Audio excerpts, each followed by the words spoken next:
दोस्तों, क्या एक आहार में केवल फल और सब्जियां ही शामिल होती हैं?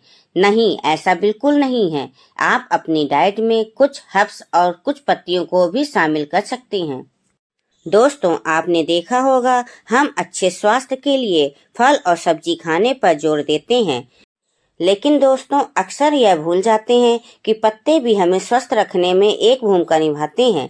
जी हाँ दोस्तों, कुछ पत्ते उतने ही अच्छे होते हैं जितने कि कोई फल या ठोस खाद्य पदार्थ।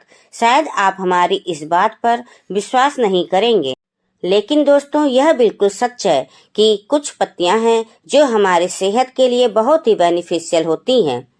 तो चलिए दोस्तों, इस वीडियो में देखते हैं कि हम किन पत्तियों के विषय में बात कर रहे हैं जो हमारी सेहत के लिए बहुत ही लाभदायक हैं। Hello friends, welcome back to my YouTube channel topic tips में आप लोगों का बहुत बहुत स्वागत है। दोस्तों, आज मैं फिर एक नया वीडियो लेकर आई हूँ जो आपके लिए बहुत ही इंफॉर्मेटिव और यूजफुल होने वाली है। सो वीडियो को पूरा वॉच करिएगा। और हाँ दोस्तों, अगर आप मेरे चैनल पर पहली बार आ रहे हैं तो मेरे चैनल को सब्सक्राइब कर लीजिए ताकि ऐसे ही आने वाली लेटेस्ट वीडियो आप लोगों को मिलती रहे। So let start. दोस्तों, कुछ पत्ते ऐसे हैं जिन्हें हम आमतौर पर पवित्र मानते हैं और पूजा जैसे पवित्र कार्यक्रम में उपयोग भी करते हैं, लेकिन बहुत से लोग ये नहीं जानते हैं कि इसमें बहुत सारे पोषक तत्व पाए जाते हैं जो हमारी हेल्थ के लिए बहुत अच्छे होते हैं। तो दोस्तों, सबसे पहले हम जिस पत्ते के विषय में बात कर रहे हैं वो है धनिया। क्या आप जानते हैं कि किचन में रखी हुई धनिया कितने कमाल की चीज है? दोस्तों, ये कई भयंकर रोगों को ठीक करती है। धनिया सूखा हो या ताजा हो, दोनों ही आपके काम की चीज है। अगर आपको एनीमिया है यानी कि खून की कमी है तो हरा धनिया पीस लीजिए। आप चाहें तो हरे धनिये की चटनी बनाकर भी खा सकते हैं या फिर इसका रस भी पी सकते हैं। हरा धनिया थायराइड के लिए सबसे अच्छा उपाय है। जिनका भी थायराइड बढ़ गया है वे लोग ताजी धनिया का रस पी सकते हैं। अगर बाजार में हरा धनिया नहीं मिल रहा है तो आप वहाँ सूखा धनिया का भी इस्तेमाल कर सकते हैं। 1.5 से 2 गिलास पानी में भिगो दीजिए और सुबह गर्म करके दिन में 2 बार इस पानी का इस्तेमाल कीजिए। आपको या फिर आपके घर में किसी सदस्य को हाई बीपी की समस्या है, हाई बीपी की दवाई खाते हैं, तो उसके लिए ये बहुत ही जबरदस्त इलाज है। और वो है दोस्तों बेलपत्र के पत्ते, जिसको हम शिव जी को चढ़ाते हैं। तो आप बेलपत्ते के 5 पत्ते ले लीजिए और इसे पत्थर में पीस लीजिए। इसकी चटनी बन जाएगी। फिर दोस्तों इसको 1 गिलास पानी में घोलकर इतना गर्म करें कि यह आधा रह जाए, और जब यह पूरी तरह से ठंडा हो जाए तो इसका इस्तेमाल करें। ये बेलपत्र के पत्ते का काढ़ा है। दोस्तों, अगर हर दिन आप इसे पिएंगे तो इससे हाई ब्लड प्रेशर जल्दी ठीक होता है। दोस्तों, आपकी जो दवाइयाँ चल रही हैं उन्हें चलने दीजिए और साथ ही साथ इस बेलपत्र के काढ़े का सेवन भी कीजिए।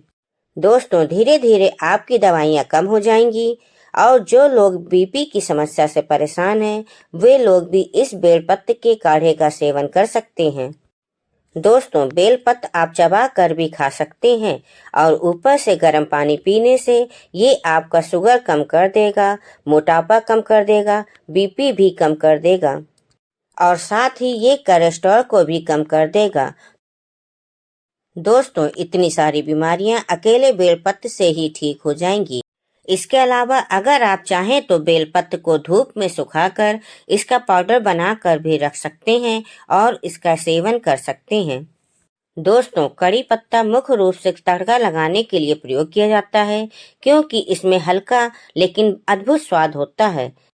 ये न केवल हमारे खाने का स्वाद बढ़ाते हैं बल्कि स्वास्थ्य के लिए भी बहुत अच्छे होते हैं। ये डायबिटीज में बहुत फायदेमंद होता है।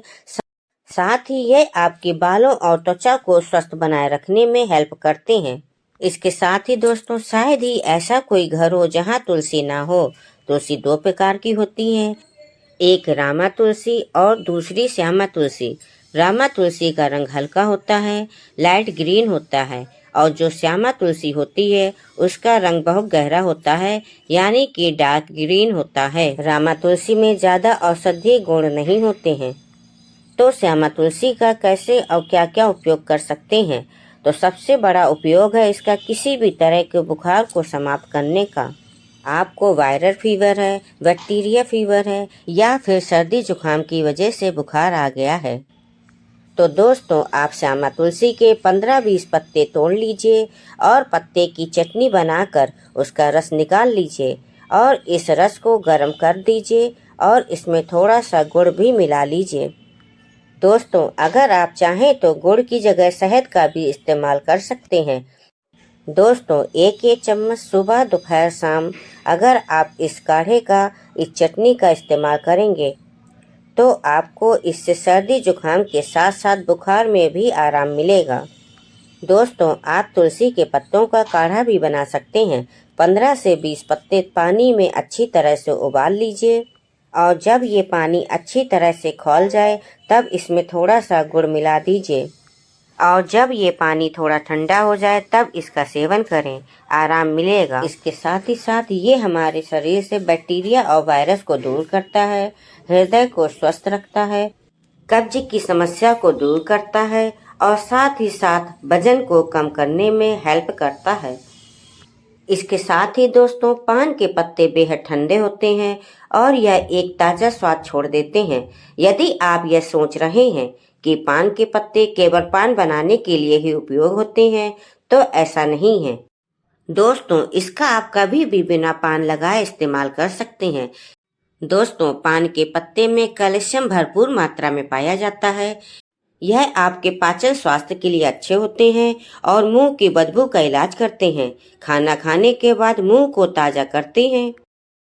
दोस्तों जब भी आप भोजन करें, भोजन करने के बाद आप एक पान का पत्ता खा सकते हैं। दोस्तों आप इस पान के पत्ते को और हेल्दी बनाने के लिए इसमें 1 चुटकी दालचीनी पाउडर, 1 केसर का धागा और 1 चुटकी हल्दी पाउडर भी डाल सकते हैं। इसके अलावा दोस्तों आप नीम के पत्ते का भी इस्तेमाल कर सकते हैं। ये सच है कि ये कड़वे होते हैं, लेकिन आप जानते हैं कि कड़वी चीज स्वास्थ्य के लिए अच्छी होती है। आपको दोस्तों नीम के पत्ते रोज खाने की जरूरत नहीं है। आप सिर्फ 1 या 2 पत्ते ही 1 सप्ताह में खा सकते हैं। यह आपके स्वास्थ्य के लिए बहुत अच्छे होते हैं। दोस्तों ये नीम के पत्ते आपके ब्लड को क्लीन करते हैं और साथ ही साथ हाई ब्लड शुगर को कंट्रोल करने में हेल्प करते हैं। दोस्तों आपको 2-3 पत्ते ही सप्ताह में इस्तेमाल करने हैं। ज्यादा नीम के पत्ते के इस्तेमाल से आपको परेशानी हो सकती है। दोस्तों अगर आप चाहें तो नीम के पत्तों को सुखाकर उसका पाउडर बनाकर रख सकते हैं। Thanks for watching my video.